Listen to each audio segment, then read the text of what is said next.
Hello everybody, welcome back to the theMOAIchannel. I'm your host, theMOAIchannel. Today is day 3 of trying to start up a voice acting career, which could be either really good or really bad. If you haven't seen Project Hail Mary, scroll away from this video immediately because you are going to be very upset when I talk about it. Project Hail Mary was such an amazing movie. I haven't seen The Odyssey yet, so I can't say it's the best movie, and I haven't seen Spider-Man yet, But out of the movies that I have seen so far, especially space movies, Project Hail Mary was on par with Interstellar. Both of those are amazing movies, but specifically Project Hail Mary gave us a look on what would actually happen if there was life forms that were based with this, and we're eating our sun. That is kind of like what we would think to do, is find the one that isn't happening to it, research why it's not happening to it, and then bring it back here to show it, to figure it out. And I find that to be really fantastic, and it's a great movie. If you haven't seen it, I highly suggest it. Ryan Gosling's performance in it is so amazing. I mean, he just does phenomenal with showing this way of this movement through his emotions of I'm ready to accept everything. I have to live with that. And then being upset about it too, when realizing that he gets to go home. He gets to go home. He chose to not go home, obviously, in the end, but he gets to choose that. And it's such a beautiful way to show this wave of motion of what goes through a person's head in a situation such as that, where you where the majority of things are dependent upon you, and especially if it's the world, that's like world-class type of thing.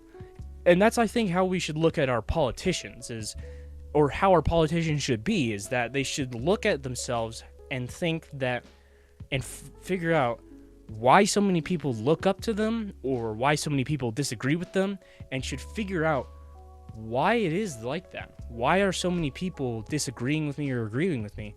Well, it's because they feel I'm dependent. Well, it's because they feel that they're dependent on me. And in a way they are.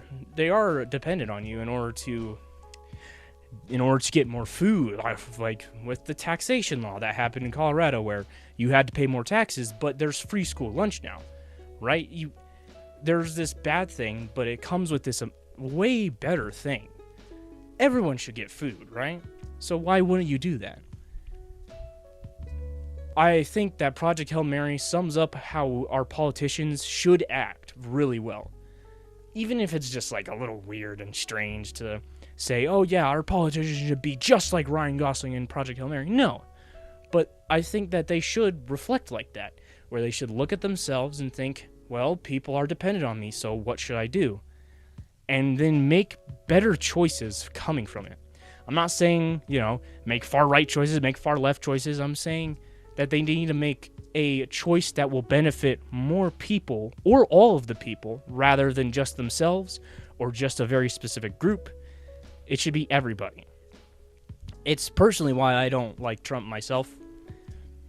Obviously, not a lot of people do. If you do, I don't really care if you're following me, but don't harass me for it. I won't harass you for it. I will admit, I will make fun of Trump by doing his stupid-ass voice. And I think he's the dumbest person we've ever had in our seat, right? In the presidential seat. He has to be the dumbest one. There's nobody else that I can think of besides Howard Taft, I think? William Howard Taft. But Taft, President Taft, he was also super dumb too. And that's why Trump thinks that the tariffs will work, because they worked back then, but that was because there was a crash. And it wasn't and again, the tariffs took a long time to actually work. A lot of people look at tariffs and are like, oh yeah, tariffs, let's go. We're going to get money straight away, more jobs. And that's great. I think that tariffs could work. They can't work short term, though. They work long term. So let's say that our economy wasn't crashing, but we didn't have as much jobs in America. So the economy wasn't crashing. People were okay, but there was less and less jobs popping up. That's when I think we should introduce tariffs so that we can promote more jobs in America, but it takes a long time to do that, right? A company isn't going to look at tariffs and think, oh, we need to do that right now because this tariff is taxing us. No, they think, well, this country over here isn't tariffing this country, so we'll move our stuff to this country, and this country has less of a tariff, so we'll go that way instead. That's cheaper overall instead of moving our factories back to America. Which makes sense, you know? Why would they want to do that? Why would they want to make a fucking... Why would they want to spend millions of dollars on trying to move a Nike's shoe production line back to America when they could spend like thousands of dollars just shipping it to another country? So over time, tariffs do work, but it has to be over time. It's not just like an instant gratification of, yes, now everybody in America can get a job with this factory coming up. No. When the factory does pop up, yes, but most companies are not going to create the factory until it's pulling more money out of their pocket, and they would think, well, actually, this would be cheaper long term now, and so they finally do that. Which is why you see a lot of Ford stuff still being built here in America, because it could have been built somewhere else and shipped the parts. That could have been cheaper too, because you get cheaper labor from people from an economy that doesn't pay as much, right? That's cheaper to do. But if there's a tariff on it, that makes it harder to want to do that, because you know you're going to lose either the exact same amount of money or more money from doing it. I highly suggest looking into what the tariffs actually do. I can't say that all of you would, but it would be fantastic to talk about it. Talking about this sort of thing is just really great. It's good for the mind. It helps you it gets you educated on what exactly is happening within my country, and did I just vote for the wrong thing? Did I vote for the right thing? We need people to be educated, more educated, in what they are choosing to happen in our country. And obviously I'm referencing America here, but this goes for the same for any country. This goes for France, this goes for Germany, this goes for Azerbaijan, this goes for Israel, this goes for Iran, Japan, South Korea, all of them that have a little bit of a capitalistic society, or like have a lot of leaders, a democratic republic. We need people to be more educated about this type of stuff. Obviously, a lot of countries are rigged. Israel is a great example. Russia's an amazing example. They have a communism, right? China has a communism too. And in theory, communism does work. But in practice, communism is no rules. So, when there's no rules stating that nobody can be president, somebody can come up, pretend to be president, and then become a dictator because of it. It's the same in North Korea, right? They call themselves the Democratic Republic of Korea, not the Korean Democratic Republic, or something like that, you know? The DRK, not North Korea. Which is why Kim Jong-un holds elections, but it's always going to be him winning because he rigs those elections. Now, I'm not saying that the elections in America were rigged. Honestly, I wouldn't be surprised if they do get rigged sometimes. I mean, I think if I remember correctly, in 2016, Trump lost the popular vote, but he won the Electoral College vote.